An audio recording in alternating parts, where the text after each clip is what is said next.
మనం ఇవాళ common errors discuss చేసుకుంటున్నాం కదా. We're discussing common errors and we're discussing how to cope with the common errors. ఇందాక చెప్పిన రెండు నేను మీకు వాడేసాను సెంటెన్స్లో. సో మీరు ఇలానే ట్రై చేయండి. ఇంకొక రెండు చెప్తాను. The next two that I would like you to know and understand why there errors. One, స్కూల్కి సెలవు ఇచ్చారు పొద్దున్న, ఒకరోజు పొద్దున్నే. మీరు ఇప్పుడు అందరికీ స్కూల్ సెలవులు అనుకోండి, బట్ జనరల్గా చెప్తున్నాను. సో స్కూల్కి సెలవు ఇచ్చారు all of a sudden, and next day school ఉందో లేదో మనకి తెలియదు. This is Telugu, okay. School ఉందో లేదో మనకి తెలియదు. దీన్ని ఇంగ్లీష్లో అడగాలి. స్కూల్ ఆఫీస్కి ఫోన్ చేశారు, ఓకే. ఆఫీస్కి ఫోన్ చేశారో లేకపోతే ఇవాళ రేపు అంతా WhatsApp, mobile, WhatsApp calls. So కనుక్కుంటున్నారు, ఎంక్వైర్ చేస్తున్నారు. You are enquiring weather about the school, okay. So అప్పుడు మీరు కనుక్కుంటారనమాట స్కూల్ గురించి. స్కూల్ ఉందా లేదా అని మీరు కనుక్కోవాలి. తెలుగులో అయితే మాట్లాడారు కదా, ఇంగ్లీష్లోనే మాట్లాడాలి. So what will you ask? ఈ school there today, today school is there అని అడుగుతారు. స్కూల్ ఎక్కడ పోతుందండి? స్కూలు బిల్డింగే కదా. School is there. Where is the school? It is in Karman Ghat, or is it in Dilsukh Nagar, it is in Himayat Nagar. ఎక్కడో చోట school ఉంటుంది, స్కూల్ ఎక్కడా పోదు. సో స్కూల్ ఉందా అనే దాన్ని మనం లిటరల్గా ట్రాన్స్లేట్ చేస్తే ఈ స్కూల్ దేర్ అంటాము. That is wrong English. ఇంగ్లీష్లో కరెక్ట్గా స్కూల్ ఉందా లేదా తెలుసుకోవడానికి మీరు ఏమైనా అడగాలి? Is the school working today? Will the school function today? ఇది ఫంక్షన్ అంటే ఇంగ్లీష్లో మనం ఇంట్లో చేసుకునే ఫంక్షన్లు కాదండి. ఫంక్షన్ అంటే వర్క్ చేస్తుందా అని. So is the school working today or is the school functioning today? Will the school function today? That should be your question and not is school today. No. హిందీలో కూడా అలా అంటారు, आज स्कूल है क्या? स्कूल किधर जाता? कहीं नहीं जाता, स्कूल वहीं रहता. Building at school will be there. That's what I'm telling you. So is the school working? Will they open the school? Will the school work? They cannot open the school. School is not a bag to open. Please understand. Is the school working today? Will the school be open? That is correct. Gates open untaya, office open untunda, idi manam adagadaluchukunna. So will the school be open today? Is the school working today? Will the school function today? This is what you are supposed to ask. Is the office functioning today? Is office there? దేరా, bank, ఇవన్నీ తెలుగు అండి please. So speak the language like how it is suppose to be spoken. తెలుగుని ఇంగ్లీష్లా మాట్లాడాలని చాలామంది ప్రయత్నిస్తారు. వాళ్ళని చాలా ఎలా ఆట పట్టించాలో జనాలు అందరికీ తెలుసు. I don't even want to take the names of people. So ఒక భాషను మాట్లాడేటప్పుడు ఆ భాషను ఆ భాషలాగానే మాట్లాడాలి. దానిలాగా దీనిలాగా మాట్లాడాలంటే ఇలాగే తప్పులు దొరుకుతాయి. So is school there, is office there? Wrong. Is the office working today? Will the school function today? These are the two varieties of variants in which you can ask the question. Another thing, how do you come to school or how do you come to office? I come to office by metro. I come to office by car.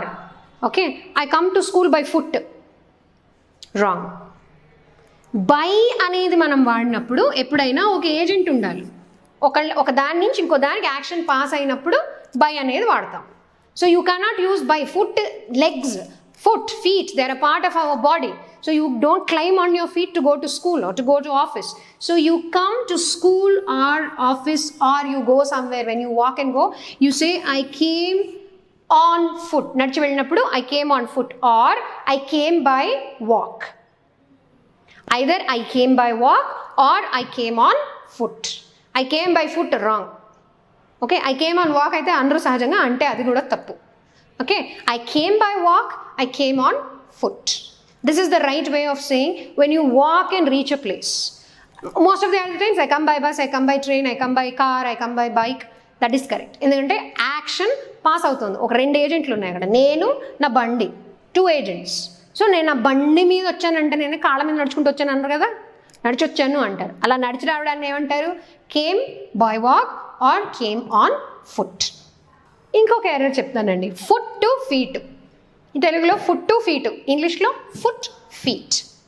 What is the difference between these two? Foot is singular 1, feet is more than 1 అనలేము, because feet అనేవి రెండే ఉంటాయి ప్రతి ఒక్కరికి, కాబట్టి feet is 2. So most of the people when they have to talk about measurements, okay, measurements, ఒక land plot ఏదైనా measure చేస్తున్నప్పుడు సో మెనీ ఫీట్స్ అంటారు. ఫీట్స్ అనేది తప్పు. ఆల్రెడీ ఫీట్ అనేది ప్లూరల్, సో ప్లూరల్కి ఎస్ పెట్టక్కర్లేదు. సో మెనీ ఫుట్స్ అనేది అన్నాం కదా, సేమ్ వే ఫుట్ 1, ఫీట్ 1 కంటే 1.5 ఫీట్ అనాలి. 1.2 కూడా ఫీటే, ఎందుకంటే 1 కంటే ఎక్కువ. సో ఫుట్ అండ్ ఫీట్ గుర్తుంచుకోండి. Foot is singular, feet is plural. Same way, how do you pronounce this word? ఇది ఫుడ్ కాబట్టి ఇది ఫుడ్ కాదు, ఇది ఫుడ్, దీర్ఘము ఉంటుంది అక్కడ. So this is food. ఎందుకు అంటే ఇంగ్లీష్లో కొన్ని అలాగే ఉంటాయండి. There are certain things which are suppose to be the way they are. We have to say it the way it is. ఇంకొక కామన్ కన్ఫ్యూషన్, ఇన్ ఎప్పుడు వాడాలి, ఆన్ ఎప్పుడు వాడాలి, specially chair. am I sitting in the chair or am I sitting on the chair? So చాలా easy అండి. The chair which is sitting on or in, if it has got the armrest, then you're sitting in the chair. If there is no armrest, arms లేవు ఆ చైర్కి అనుకోండి, you're sitting on the chair. ఎందుకు? In అన్నప్పుడు ఒక దాంట్లో ఒక హాలోలో ఉన్నట్లు కదా అర్థం. ఆర్మ్స్ ఉన్నాయనుకోండి కింద కూర్చున్నట్టు ఉంటుంది. అదే ఆర్మ్స్ లేవనుకోండి, హ్యాండ్స్ ఫ్రీ చైర్ అనుకోండి, దానికి ప్లాంక్లా ఉంటుంది. So that is the simple thing. So in అన్నప్పుడు ఆర్మ్ చైర్లో కూర్చున్నప్పుడు I'm sitting in the chair, otherwise your sitting on the chair. Same way you are in the క్లాస్లో ఉన్నాం, but you are on the bus. Okay, in the bus అనడం తప్పు, you are on the bus. All right. Next, మీ flat ఏ ఫ్లోర్లో ఉంది అని అడుగుతారు. ఏ ఫ్లోర్లో ఉంది మళ్ళీ అక్కడ తెలుగు. ఓకే, సో మీరేమంటారు, my flat is in second floor or my flat is in fifth floor. In ఎందుకు వచ్చింది అక్కడ? లో వచ్చింది కాబట్టి తెలుగులో.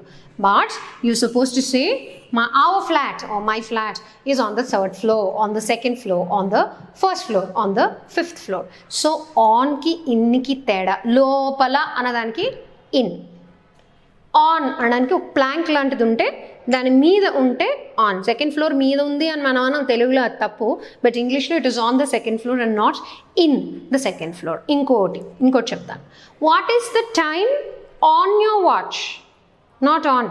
ఇప్పుడే కదండి ప్లాంక్ ఉంటే ఆన్ అని చెప్పారు, సర్ఫేస్ ఉంటే ఆన్ అని. By your watch. ఏజెంట్ ఇందాక చెప్పుకున్నాం కదా, ఏజెంట్ ఉన్నప్పుడు బై అని వాడాలి. So what is the time by your watch. So by my watch the time is 12 o'clock in the afternoon or 9 o'clock in the morning. So that is the way you're supposed to speak English. ఇవన్నీ ఎలా వస్తాయండి అని అడిగితే, భాష బాగా మాట్లాడే వాళ్ళని, standard English news పేపర్స్ని, మంచి పుస్తకాలని, you can start with small story books, I don't mind. So small story books దగ్గర నుంచి standard news channels, good English movies వింటే చూస్తే మనకి భాష ఎక్కడ ఇన్ వాడాలి, ఎక్కడ ఆన్ వాడాలి, ఎక్కడ బై వాడాలి, ఎక్కడ ఆన్ వాడాలి అనేది ఈజీగా అర్థమవుతుంది. బాగా వాడితే, బాగా ప్రాక్టీస్ చేస్తే వచ్చే భాష ఇంగ్లీష్ లాంగ్వేజ్. ఇంకొక కామన్ ఎర్రర్, ఇన్లాస్ ఒకటి, కజిన్స్ ఒకటి. ఓకే, ఇన్లాస్ అని ఎవరిని అంటారు, కజిన్స్ అని ఎవరిని అంటారు. ఓకే, ఇన్లాస్ అని వాడినప్పుడు ఎస్ ఎక్కడ పెట్టాలి? సన్. ఒక ఆయన చాలామంది ముగ్గురు అల్లుళ్ళు ఉన్నారనుకోండి, ఆయన ఎక్కడ పెట్టాలి? ఇక్కడ పెట్టాలా, ఇక్కడ పెట్టాలా? ప్లూరల్. దీనికి ప్లూరల్ ఉండదు. The plural should come here. Sons in law, daughters in law. Okay, my in-laws, అది రాంగ్ ఇంగ్లీష్. అది మా ఇన్లాస్ ఉన్నారే, వాళ్ళు అక్కడ ఉంటారు, ఎక్కడో వేరే చోట, వేరే సిటీలో, వేరే కంట్రీలో. ఓకే, సో ఇన్లాస్ అనేది వెరీ మచ్ అంటే ఏంటి, అత్తగారింటి వాళ్ళు అంటాం కాబట్టి అక్కడ రెస్పెక్ట్ ఇచ్చాం మనం, ఇక్కడ అక్కర్లేదు. That doesn't mean English doesn't give respect. It definitely does. But there's no need to use an S for the laws, but you need to use the S for the word that you're trying to convey. Sons-in-law, daughters-in-law, that way.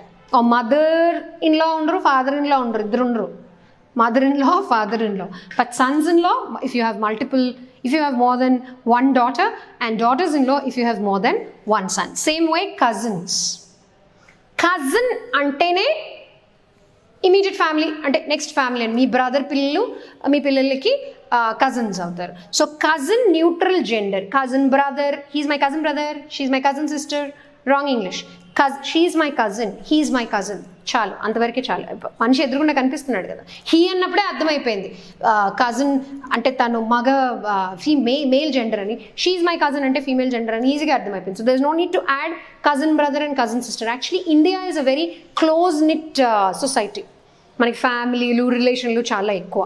అక్కడ చాలా సింప్లిఫైడ్గా ఉంటాయి, ఇక్కడ చాలా కాంప్లికేటెడ్గా ఉంటాయి according to them.